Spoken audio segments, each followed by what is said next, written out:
Mote batata maman bandeko esenga koyeba ke bozali ebele chaque jour après de lundi au vendredi na ba chaîne na biso ya YouTube pe na ba chaîne partenaire na biso place auto de ça émission na biso wem ça même partout pour Kolanda émission na bino lobana yo avec votre humble serviteur de Kodani Kifula l'homme du peuple l'homme de bon commerçant merci une équipe technique oyo kamba magana mwana mbuka David Fulu mule pona tout le qui la bino information oyo bino bozali kolukana bandako merci à mon amboka de God merci à mon amboka Daita merci na bandiko nyonso je ne peux pas débuter cette émission sans remercier bandiko basonga ngai bozali ebele na mikila poto mon vieux personnel et maintenant par mon oncle privé personnel merci balobi na boselo pe bosembo yi babenga ngai bazobenga yi akini tous c'est maman et ngape tous c'est mon oncle tout ce que Jésus c'est mon oncle maintenant.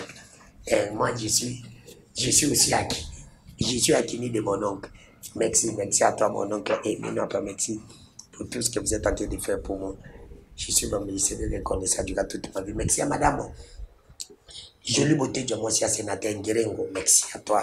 Président Tiaronje, quel grand petit main, Batunyoso. Vraiment bon, mais Kabosonga, quel grand petit main, Kamama Kapa, moi, Namboka. Jolie beauté de moi, cette dame, c'est bas. Pour la pauvre, pour la bandeko, Bazangi, maman, pour la Koulukake. Bazala na bosolo pe possible. Merci aussi à mon vieux Norolulendo na Suède. Et moi, c'est maman Mireille Mbo, na sanité, mon vieux 13 ans, Manzo, les boss ici, lancé de Kitambo. Merci à toi, merci.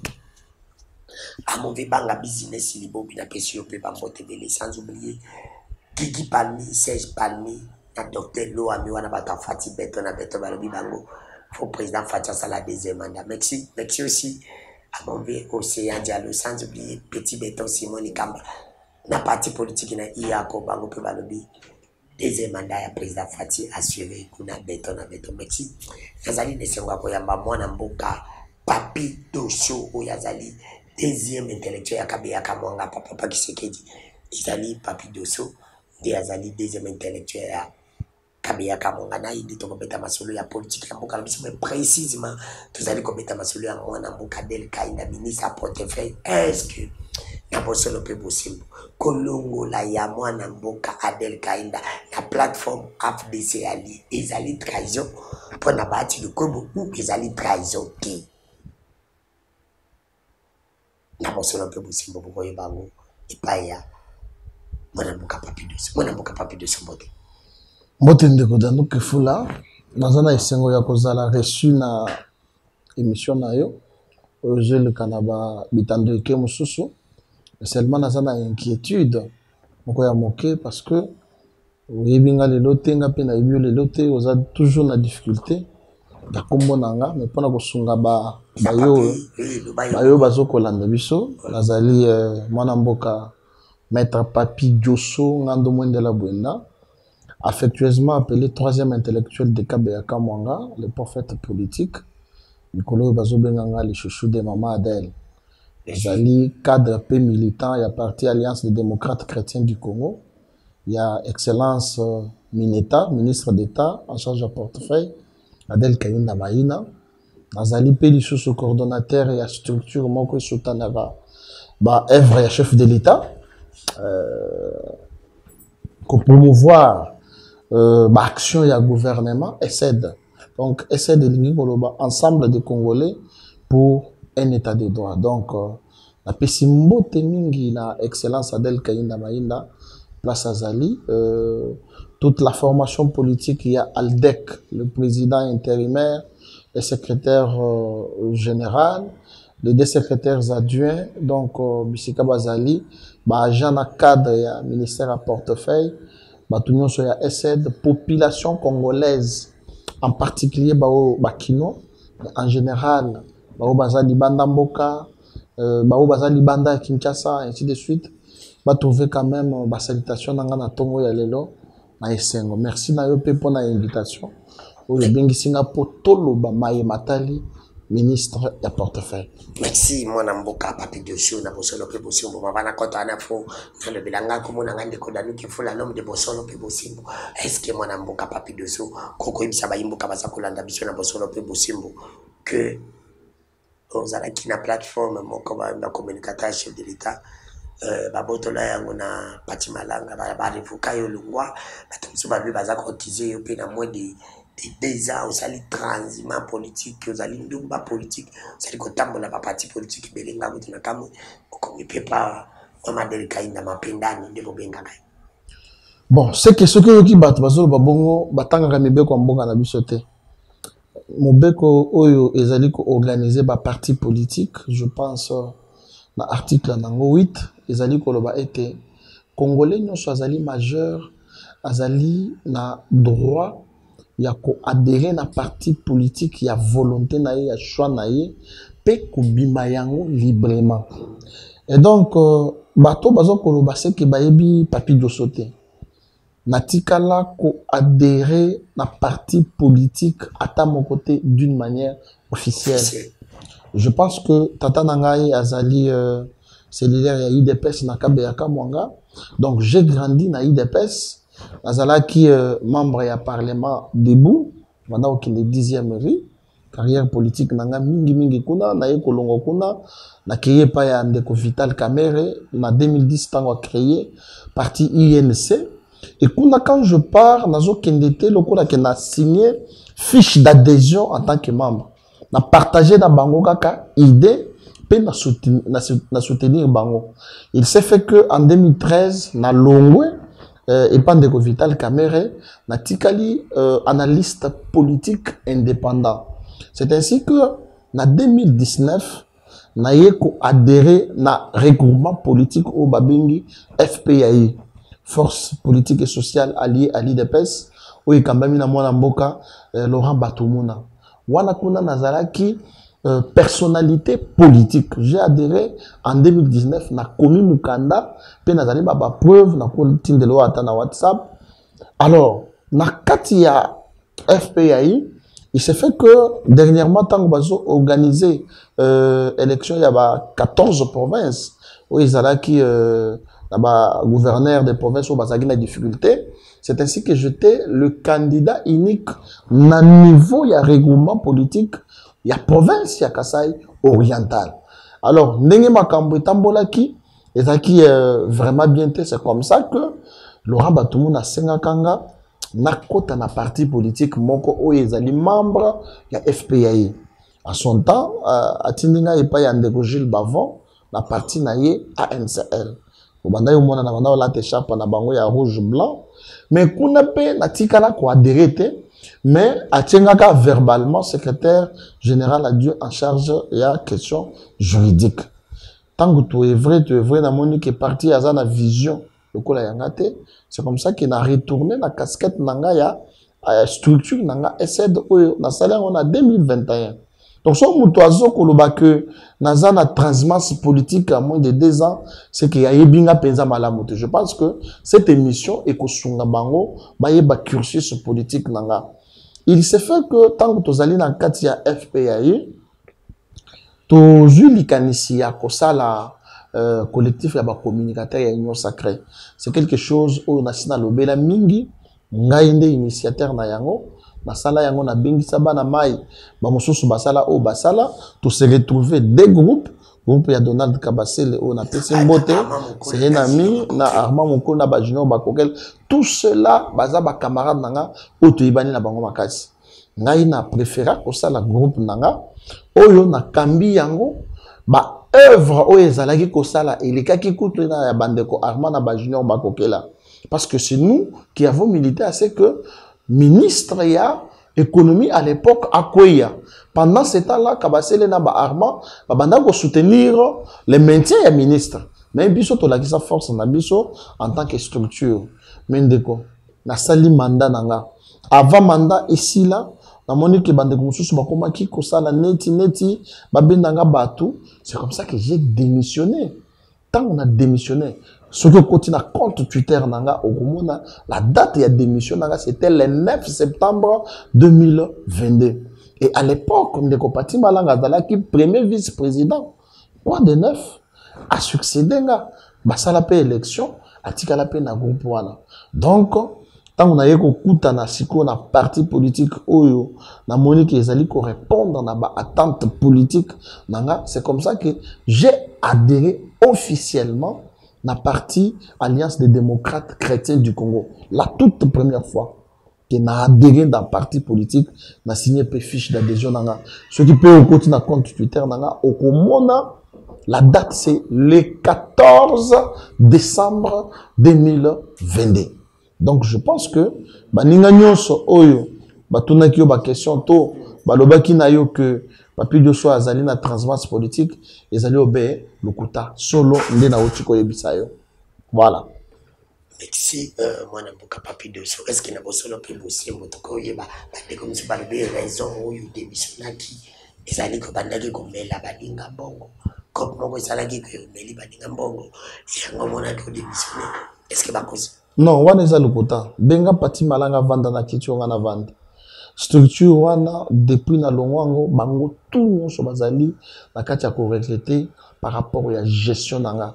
J'étais un chef oyo azalaki franc envers bandeko nanga nyonso to banda au travailler na bango.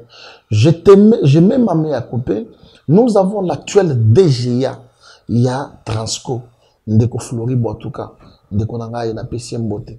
C'est-à-dire que tout ce que nous avions comme dividende, to banda ko kabola à part égale.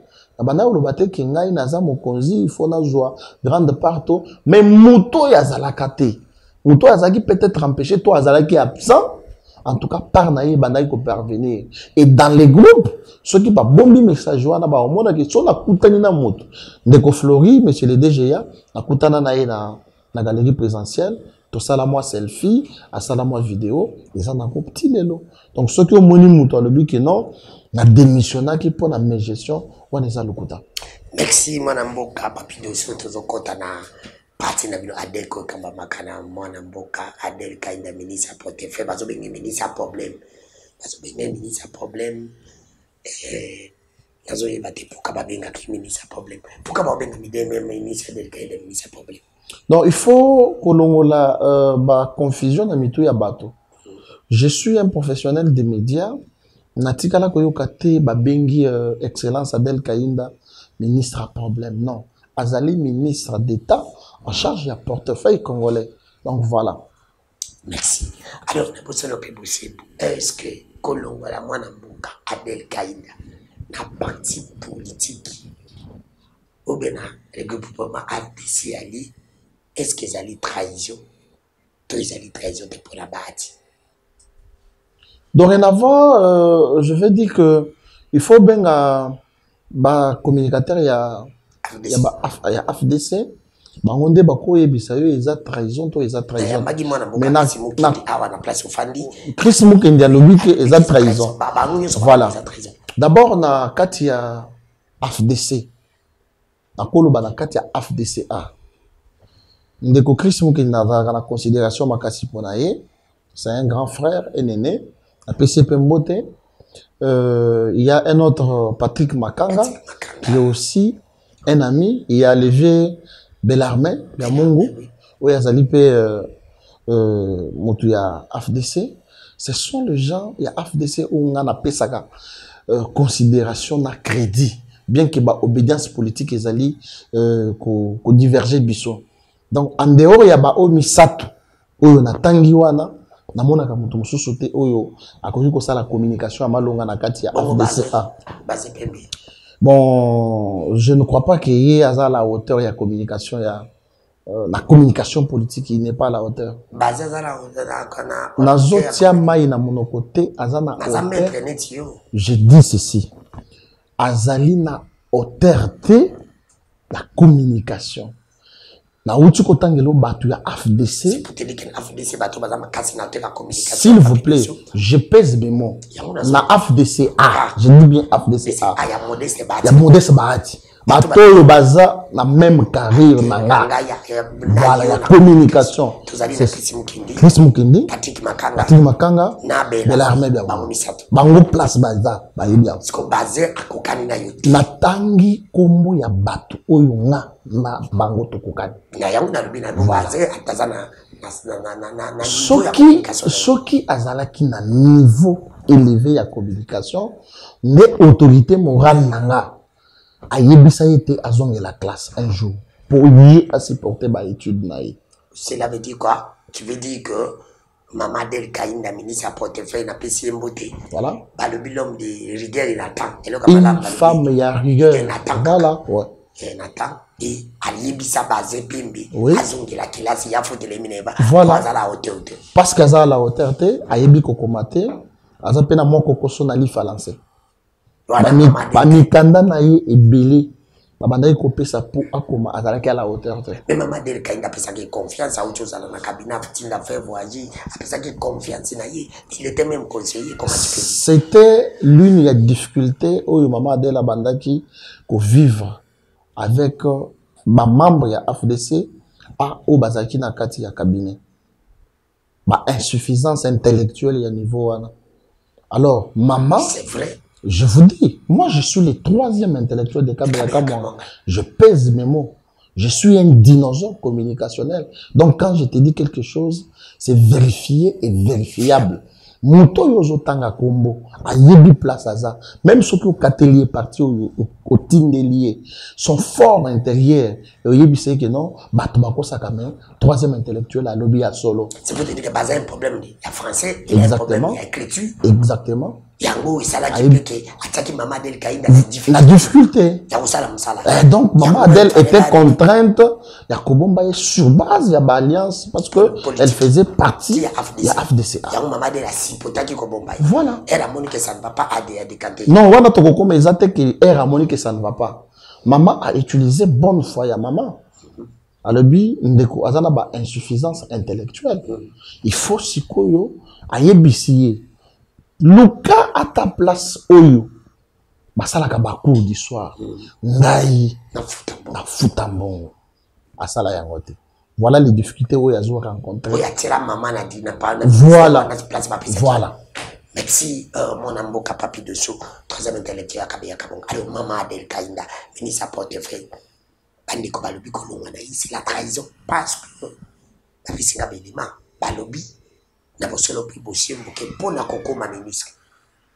faut, chef à parti politique, à Kombo. À côté de 3 noms, président Kompona. À côté de combat Danou qui fout là, à côté combat Papi Dessous, à côté combat David. Mais si y a président Apona, et Papi Dessous, à David Nadanou. Mais Bolingo, il y a parti, puis à chef à parti politique, à côté de combat Danou, à côté de combat David, à côté de combat, il y a Papi Dessous. So kazaina bolongote angata pe komba papi de sauter angata kombo par exemple ya De Gaulle angata kombo ya par exemple ya Gaïta mati komba papi de sou na pas David na Danou et président appelé papi de sou c'est comme ça que bati le komba bemi de l'odadel et na di balo bagi ke pour na kobima ministre na structure ya union sacrée ezalaki 8 députés et égal à ministre moko Adèle Kainda na parti politique na yi azalaka tana ba député à côté de la AFDC Ali, où il va y avoir des députés manqués. Parmi aussi, il faut que AFDC va aller moins plus de 41 députés nationaux. 41 députés nationaux. AFDC, il y a 33 députés, si je ne me trompe pas, dit, on a moka Christ Moké. Bali, on a bozali combien. Et il faut que ça là, Maman Adèle a sa poste, on a qui bâti. Elle a commis, on a bâti Moussinzo. Merci beaucoup Ndeko Danou Kefule. Je pense que Nazali calme. Nazali calme. Naye Kolongola, moi peut-être Bosoto et Zolo Bamana ba média par rapport à autorité morale nangai. Je dois d'abord dire que na koki ko comparer ou soit batba koki ko comparer le président Bahati Lukwebo envers qui j'ai beaucoup de respect na excellence Adèle Kainda. Est-ce que vous avez éducation Adèle Kainda Pesabiso?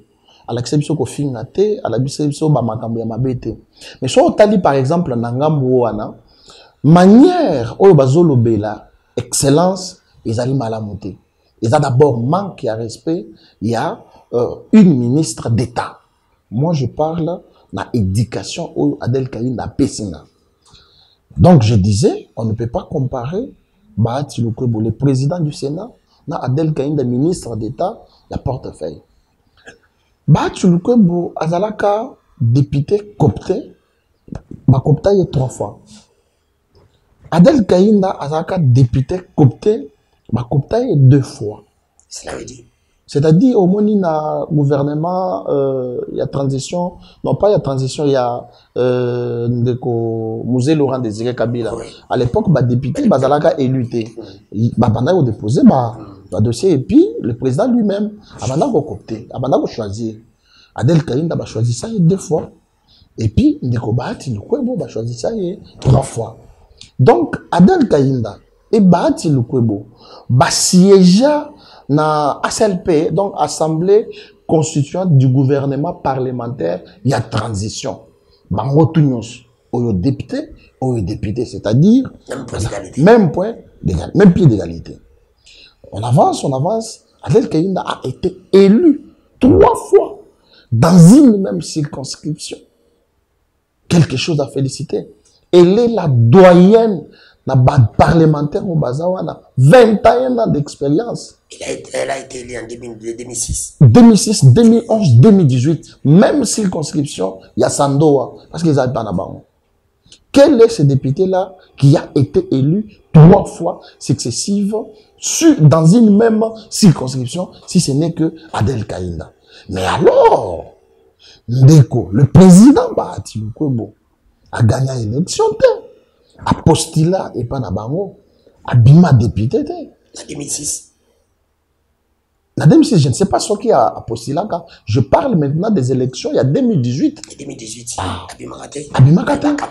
Non, mais j'ai dit Abimakate. Banani balobi o basiéjaka na cour constitutionnelle pe na seni. Non, ce qui est sûr, Bahati Lukwebo, le président du Sénat, Abimakate na élection en 2018. Adel Kaïnda voté. C'est pourquoi je dis qu'il ne faut pas faire la différence. Lorsque Adel Kaïnda quitte les PPRD, parce que à mon épée que par rapport il y a vision, il y a parti politique où il y a allé faire partie, il m'a au Kanate. Adel Kaïnda crée son propre parti politique le 1er juillet 2017, Alliance démocrate chrétien du Congo. Une formation politique où ils allaient promouvoir la valeur chrétienne, Galates 5:22, les œuvres de l'esprit, Bolingo, la paix, ainsi de suite. Je ne sais pas ce qui peut aux chrétiens. Adel Kaïnda a continué un regroupement politique AFDCA. Pas en tant que membre simple, mais en tant que présidente d'un parti politique.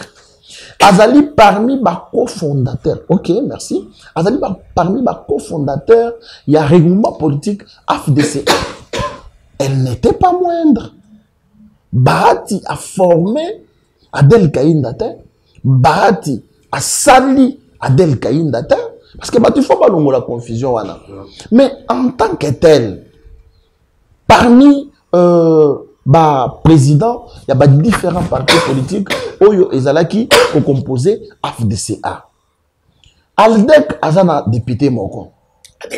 Adel Kaïnda. AFDC Azana 33 députés. Nabali Moussoussou, 8 députés, y compris même Adel Kaïnda. Mais lorsqu'on propose maintenant les noms, on a pris les noms d'Adel Kaïnda, Bachina Bakombo Moussoussou. N'est-ce pas? Mais pourquoi Adel Oyazalaki, député Yemoko, le président de la République, a nommé en tant que ministre d'État et à portefeuille. Mais il faut tout le monde appeler Balakino Izanamitu Yabato. Ce n'est pas Bahati Lukwebo qui a nommé Adel Kaïnda ministre.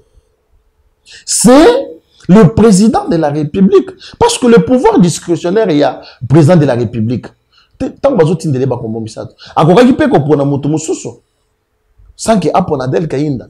Mais quand le président de la République a regardé les hauts sens du travail, l'intégrité, il y a Adel Kaïnda.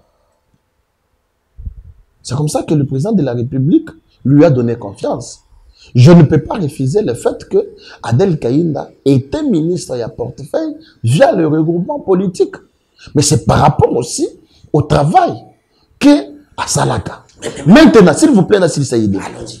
Maintenant, tant qu'on va le dire à trahir, à trahir na niveau nini.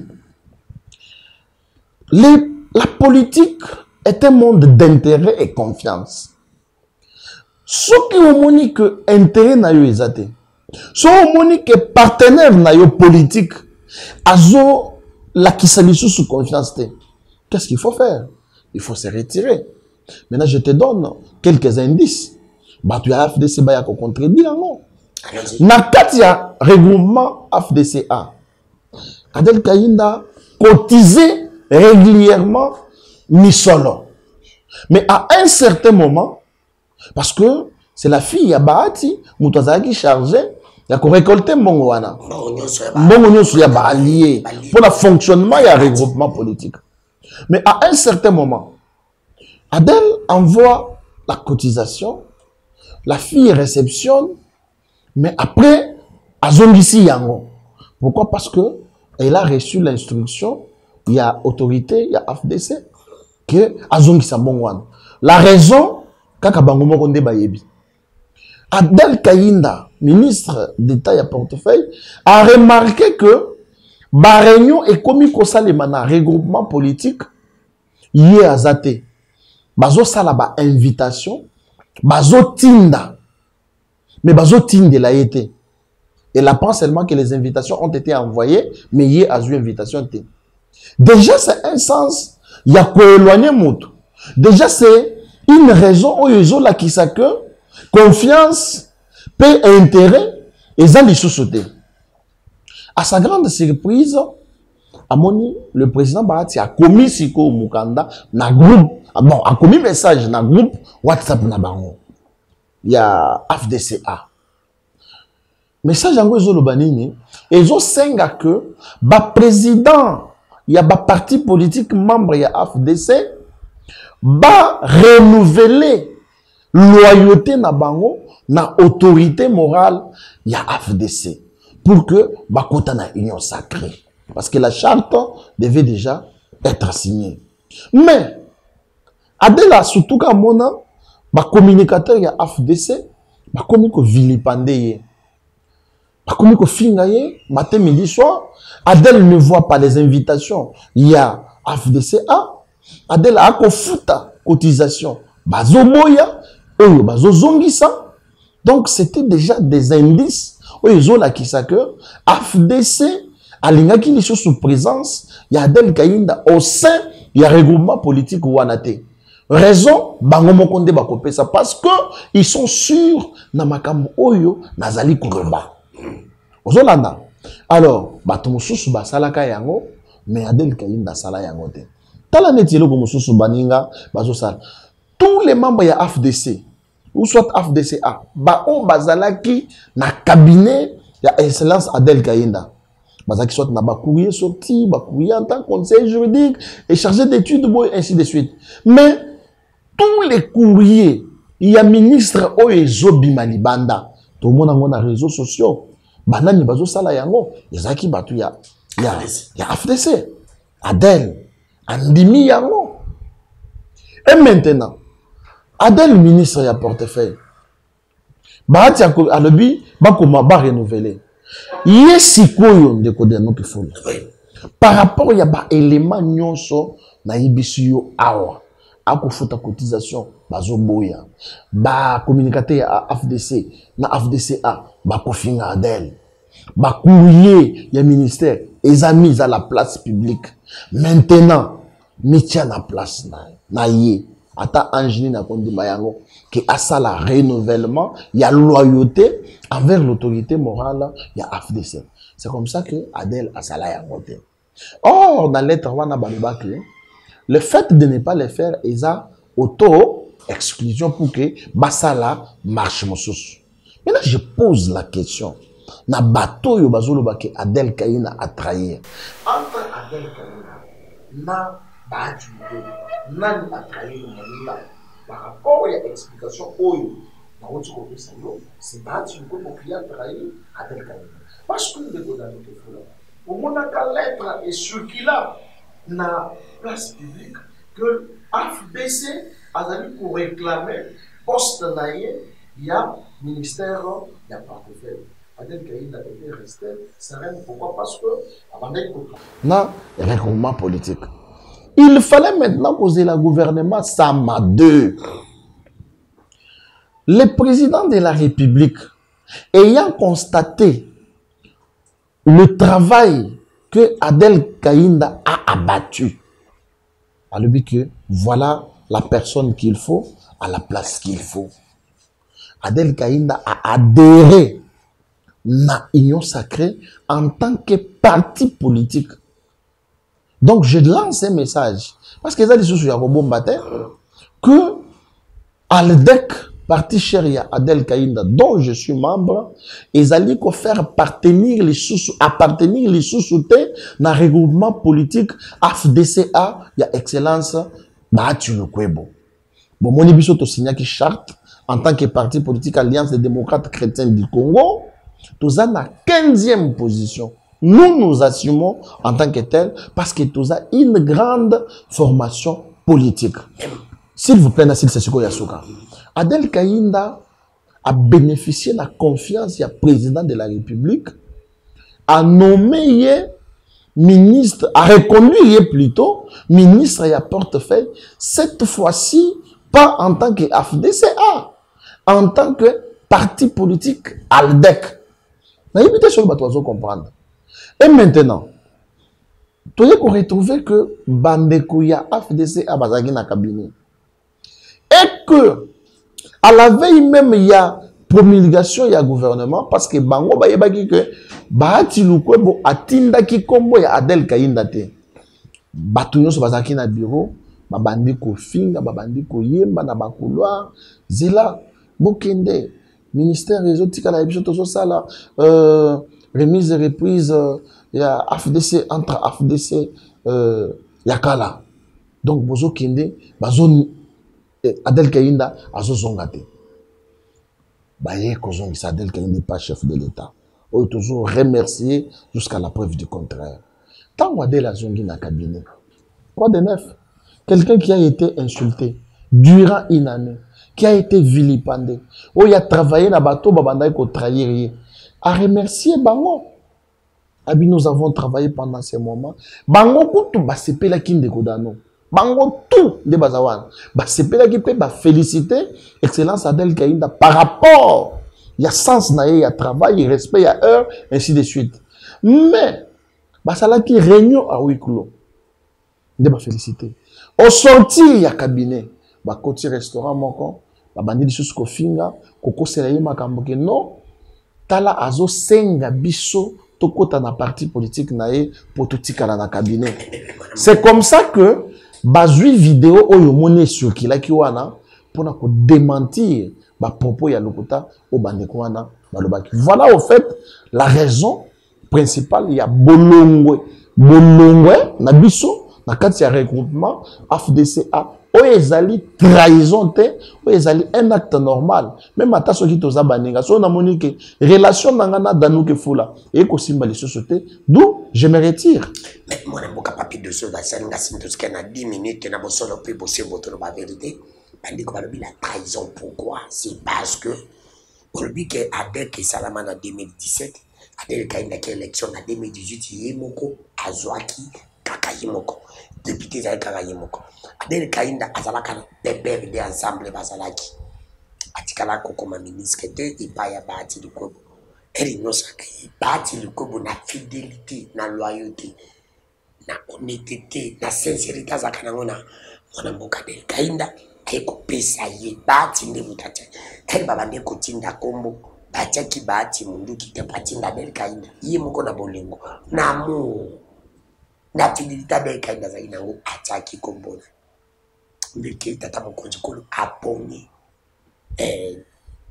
Adel Kaïda azalaki député mazalaki na ba moyen te azalaki pi na poids ya kozala élu mon côté na sei fala ya na afdisi. Alors muto ya pesi yo opportunité ati kombo na yo bano solo basusu musu balobi ke lokola Adel Kaïda azui 3 millions oya on ka ko sala candidat partout parti politique na fandi parce qu'aujourd'hui elle a l'argent ndengi alobi ke non apesa mon Congo et pas Bahati et akei koko sa makambo le président de la République, il est Azali, méprisé na FDC, il y a Azali na poids politique, yango wana, raison pour laquelle na bon solo pe bosimbo nga découvert Kifula. Dans le bar vérité, basenga kayi balobi akende na salo, ale qui sa poids politique na yi. Ceux qui va montrer qu'ils ont la politique à cause de la phase contre kuna de ma copie ça ministère wa yanga za qui va journaliste oui à l'époque je me trompe pas moi n'amboka c'est kabongo za qui maintenant comme c'est ça quand il était journaliste pas que mikinayi ko sala tumli wana elle a des quand il a bon qui a sali plein kuna ayi bisita ta moko jikolo ngai moko pesa FDC na ko komema ko pesa ba ba na sado ndenge na tout ça bande ko préparer à peta mwana mboka bati parce qu'elle a l'argent, parce que à qui tourne wana et c'est par là que yemi a tourné qui parti du Kubo au Congo comme combien tabati musinzo et ben tata mokonzi comme ya yebaki afdesi na bosala ko bosala ndeko dano que faut là je dois te dire que Adel Kainda za noble makambo ebele lobamaka na cité awa ezala ba biloko moko ba racontar.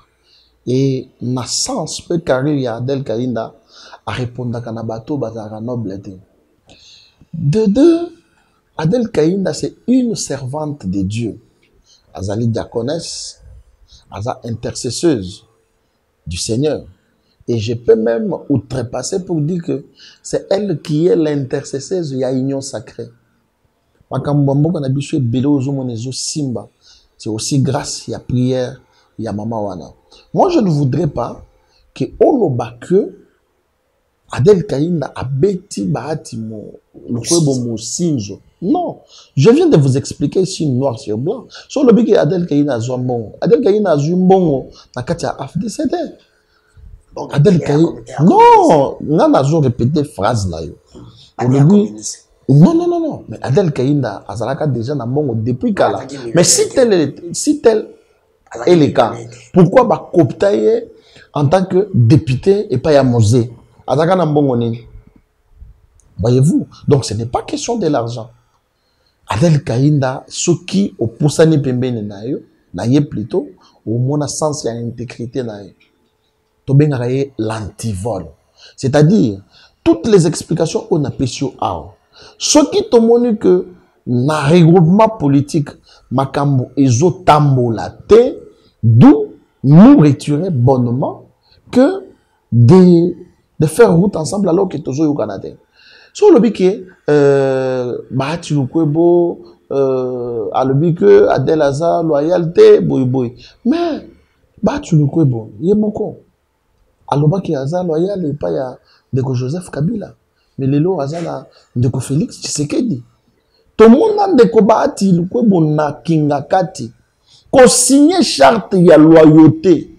Et puis batandela ye micro. Abi nous sommes venus renouveler notre loyauté, notre confiance au président, ou soit à l'autorité morale du FCC. Aujourd'hui, au moins le 5 avril, il a encore renouvelé sa confiance envers le président, l'autorité morale. Il y a union sacrée. Donc, il y a une loyauté. Parce que, au Kobo, ça n'a été que, Bahati Lukwebo Awa, à s'auto-exclure à Congo. Akimaki akendaki mikili ya poto. Parce que Azaki na problème na comment FCC. Bah utilisa même coup l'ex-ministre y a travail pour qu'il a déstabilisé FDCA. Mais qui était resté avec les regroupements politiques? Qui a pesé de son poids pour que les regroupements politiques AFDCA et Vanda, parce que déjà il y avait AFDCA, Nenenko, AFDCA, Bahati Lukwebo. C'est ainsi que Bahati Akima, Adel Kainda a soutenu, Adel Kainda a défendu AFDC, même au niveau, il y a Assemblée nationale. Adel Kainda Tikala na regroupement. C'est elle qui a fait que le regroupement est à la solide. Suite, il y a tout le travail qu'a cette dame. Une dame de prière, une dame de distinction. C'est comme ça que le président de la République a payé confiance. Parce que si tel était le cas, Bahati Lukwebo devait envoyer un seul nom, Adel Kaïna. Et ils ont pouvoir discrétionnaire, il y a président de la République. Donc, si le président de la République a nommé Adel Kaïnda, c'est grâce au travail qui est là-bas. Parce que ceux qui même ont tenu battu à FDCA, bango mutu bazana na nini na ba député belé. Pourquoi on ne les a pas nommés, on a nommé seulement Adel Kaïnda? Pourquoi? C'est ça la question. Oyokotu na bango. Donc, bolongo la mitu na bino que Adel Kaïnda a beti Bahati Lukwebo mosinzo. Na bonsoir le monsieur comme si ça tout qu'elle une minute pour répondre à des questions. Est-ce que réellement na bonsoir le possible Adel Kaïnda na Bahati Lukwebo na nazali loyal batata mukonje kolo c'est loyo. Adel Kaïnda. Adel Kaïnda ça vrai. Azat très loyal, très intègre. Et nakoye bisayo parmi bateaux et bazali na kati ya gouvernement, celle qui répond aux exigences, pena vision ya mokonzi mboka, c'est Adel Kaïnda. Entre Adel Kaïnda na Bahati Lukwebo, nani akopesa tata mokonzi kolo ba voix belé na 2023. N'a pas politique. Adel Kaïnda. Aleki Bahati n'a pas politique. Oui. Parce qu'Adel Kaïnda a député, Bahati n'a jamais été député. Dans le Bible. Je sais pas qu'Adel Kaïnda travaille. S'il vous plaît. Adel Kaïnda travaille et la démonstration y a force politique y Adel Kaïnda et ça les choses ya relaxate. To sali stade des martyrs plein, to sali marche pour na kokende na Nations Unies plein, to sali cathédrale ya centenaire plein.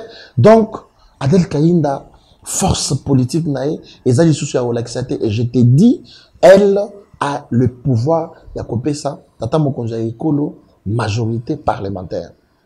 Pour finir, entre Adel Kaïnda et Bahati Lukwebo, qui a trahi l'autre?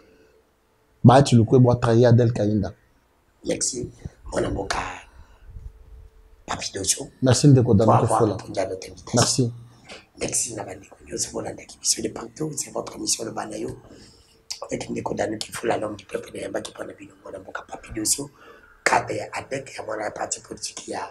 Ministre portefeuille Adel Kaïnda, troisième intellectuel Kadeya Kamanga, à l'objet Union Sokokai Koloba, n'a pas solo peu possible, Boyo qui est raison pour laquelle il s'est dit séparation ya. On a mon Adel Kaïnda, n'a Bahati Lukwebo, n'a binomoko, place Bozali pour juger, télévision Zaliwana, beaucoup là, n'a pas la chaîne à YouTube, Décodano TV, beaucoup de s'abonner, au partager, beaucoup de n'a pas chaîne partenaire, n'a pas de Kaka, chaque jour de lundi au vendredi, beaucoup à cette émission, faut pas nous tenir rigueur. Celui qui ne pas qui m'a demandé sa mission, le travail qui a été fait par l'homme a été toujours 8 ou 9 pour ça. Merci l'équipe technique. Et quand on a dit mon avocat David, merci à mon avocat Gaïta, merci à mon avocat de Gonvou, merci aussi à partenaire Nangaï Balibi, mon avocat Fara. On a besoin de 4 bureaux, na nouvelle technologie, batianda qu'on a fenêtre ya kafu, batiango pe ba porte ya bien aluminium. Et on a besoin d'aluminium. Vraiment, le Cameroun a beaucoup ingénieur phare à lui international, il y a des Chinois, des Indiens, des séparation, des bureaux, même la cuisine, tout c'est lui. Il y a des partenaires qui sont après cette émission, sponsor, il y a des numéros, il y a des ceux qui peuvent dire, à Bongo, côté Ninga, l'égalité, au Kanisate Kenga, mais on a mis dans la daïo, mais on a la différence entre Yonanga. Pour battre les gens qui n'ont pas de fou, on va les faire. Il y a un effort. Bye, à la prochaine.